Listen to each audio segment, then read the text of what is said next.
Hello, and welcome to the PassFab channel.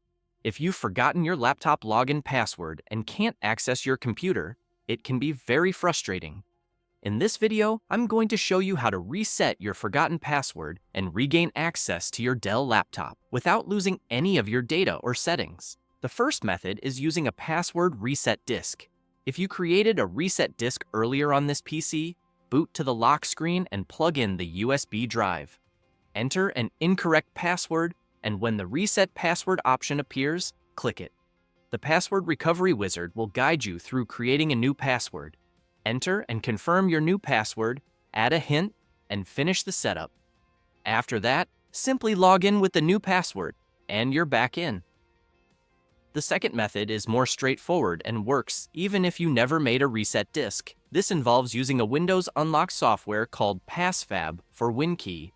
Use the link in the video description to download and install the software on a working computer. Launch PassFab for WinKey. You'll arrive on the main page. Have a USB flash drive ready, plug it in, and click Start. In the drop-down menu, select the drive. Make sure there are no important files on it because it will be wiped clean. Click Start Burning. The program will create a bootable disk within a few seconds. When it's done, close the app and eject the USB drive. Now return to the locked Dell PC and insert the USB boot disk. Boot the laptop into the startup menu. Depending on your Dell model, the key may vary, but usually you can repeatedly tap F12 during startup to open the boot menu. Select Boot Device options and choose the USB flash drive. Wait a moment while PassFab for WinKey loads.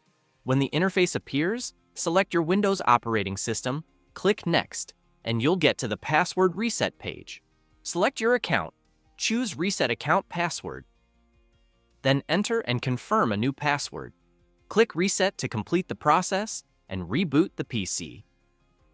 At the lock screen, enter your new password, and you're back into your account.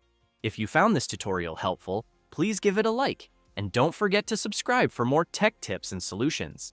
Thanks for watching, and see you in the next video.